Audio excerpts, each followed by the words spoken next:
परम शांति। आज हम बात करेंगे कि यथा ब्रह्मांडे तथा पिंडे।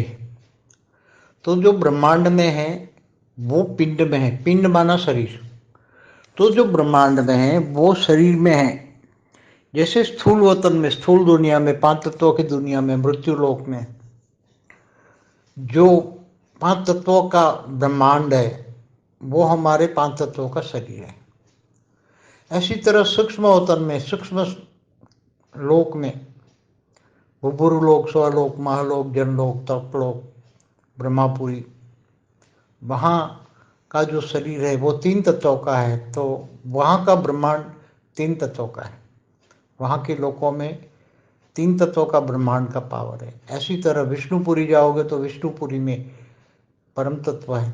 शिवपुरी जाओ तो परम तत्व है। तो वहाँ जो आत्माएं जाती है ब्रह्मापुरी से ऊपर विष्णुपुरी, शिवपुरी, तो वहाँ के हिसाब से उसका सूक्ष्म शरीर बन जाता है, परम तत्वों का शरीर बन जाता है। तो पहले होता है स्थूल ब्रह्मांड में स्थूल शरीर, सूक्ष्म ब्रह्मांड में सूक्ष्म शरीर, परम तत्वों के ब्रह्मांड में परम तत्वों का शरीर, और उसके ऊपर परम धाम में जाओ तो आत्मा निराकारी, कैवल्य अवस्था, केवल ज्ञान स्वरूपम। कैवल्य अवस्था मन आत्मा की स्टेज एकदम निराकारी, निर्गुण निराकारी, भावातीत, कर्मातीत, गुणातीत, ये स्टेज आत्मा की होती हैं और निराकार बन जाती हैं। परम धाम में जाने वाली आत्माएं सब परम आत्मा है। देवता सूक्ष्म वतन में रहने वाले सब देवता है, और मृत्यु लोक में पांच तत्वों की दुनिया में रहने वाले सब मनुष्य है, और नीचे सात पाताल लोक में रहने वाले सब असुर, महाअसुर, दैत्य, दानव सब होता है। तो ये ब्रह्मांड के शरीर में जो होता है तो केवल एक ब्रह्मांड में स्थूल शरीर, सूक्ष्म शरीर, कारण शरीर, महाकारण शरीर और परम धाम का निराकारी स्टेज वाला, आत्मा की स्टेज वाला ब्रह्मांड।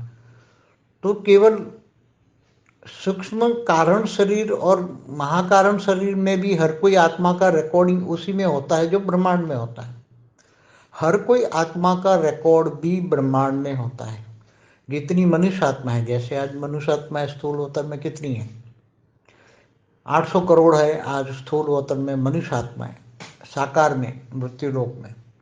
तो सूक्ष्म की आत्माएं तो अनेक गुणी है, बहुत गिन नहीं सकते, इतनी अनेक गुणी आत्माएं सूक्ष्म वतन में है। धरती पर केवल 3 किलोमीटर के दायरे में चारों ओर। तो ये इससे ऊपर सूक्ष्म वतन, इसके ऊपर सूक्ष्म, तो आत्माएं कितनी होंगी? ब्रह्मांड में आत्माएं कितनी होंगी?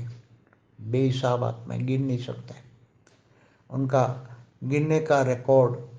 फिर भी ऊपर जो, जैसे विष्णुपुरी में रहता है तो उसके पास सारा, विष्णु लोक में रहने वाला भगवान विष्णु के पास सारे नीचे वाले ब्रह्मांड का सारा रिकॉर्ड होता है। नीचे वाले ब्रह्मापुरी तक का सारा रिकॉर्ड, ऊपर अनेक लोग भी होते हैं उसमें भी सारा रिकॉर्ड उसके पास होता है। शिवपुरी में जाने वाला भी रिकॉर्ड उसके पास होता है। शिवपुरी में रहने वाला भगवान शिव और ब्रह्मांड की आदि शक्ति के पास पूरे ब्रह्मांड का रिकॉर्ड होता है। और निराकार जो पर ब्रह्म परमेश्वर जिनको कहते हैं उसके पास पूरा ब्रह्मांड का रिकॉर्ड होता है। भले निराकार होते हुए भी वो पूरे ब्रह्मांड में हर पल क्या हो रहा है वो देख सकता है, और उसको सारा रिकॉर्ड जो ब्रह्मांड में पड़ा है।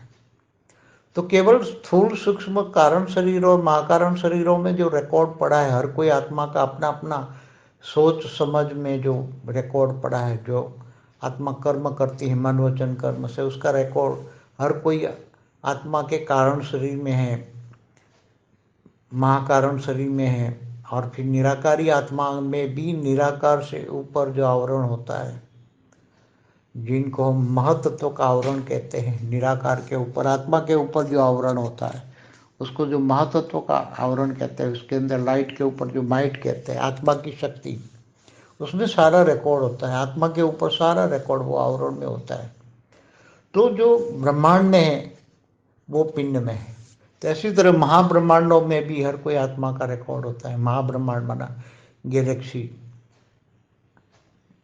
तो आकाश गंगा, तो हर कोई आकाश गंगा में जो महापरम धाम है, जहाँ महाशिव रहते हैं, निराकार महाशिव महाशक्तियाँ रहती है, तो उनके पास पूरे महाब्रह्मांड का रिकॉर्ड होता है, और महाब्रह्मांड में कण कण में हर कोई ब्रह्मांडों का रिकॉर्ड होता है। ऐसा नहीं होता है कि एक एक सेल में, एक एक कण में पूरे महाब्रह्मांड का रिकॉर्ड होता है उसके पास। तो ऐसी तरह पूरे अनंत अनंत कोटि ब्रह्मांडों में, महाब्रह्मांडों में, परम महाब्रह्मांडों में जो रिकॉर्ड होता है हर कोई, वो उनके जो क्रिएटर होते हैं उनके पास, और हर कोई महाब्रह्मांड परम महाब्रह्मांडों में उसके सूक्ष्म शैल जो होते हैं, सूक्ष्म में होते हैं, उसके परम धाम में जो होते हैं, महापरम धाम में होते हैं, परम महापरम धाम में होते हैं, सब रिकॉर्ड होता है। इसलिए कोई भी योगी आत्मा अगर चाहे तो आत्म स्वरूप में स्थित होकर कोई भी ब्रह्मांड, महाब्रह्मांड, परम महाब्रह्मांड सब कुछ वो रिकॉर्ड प्राप्त कर सकता है। आत्म स्वरूप स्थित होने से उसके, जब उसका आत्मा का तीसरा नेत्र खुल जाता है और उसका ब्रह्मा ऊपर एकदम आत्म स्वरूप में स्थित हो जाता है, तो वो आत्मा जहाँ से आई है वहाँ तक का सारा नॉलेज उसके पूरे ब्रह्मांड में जहाँ भी है, अगर ब्रह्मांड की है तो ब्रह्मांड का रिकॉर्ड, महाब्रह्मांड की है तो महाब्रह्मांड का। तो ऐसी तरह जहाँ से भी आत्मा आई है, अगर वो बेहद की है तो बेहद की आत्मा का, बेहद का विश्व का सारा रिकॉर्ड उसकी आत्मा के ऊपर होता है। तो ऐसी तरह इसलिए कहते हैं शास्त्रों में यथा ब्रह्मांडे तथा पिंडे, तो जो भी ब्रह्मांड में होता है वो उसके पिंड में, शरीर में होता ही है। परम शांति।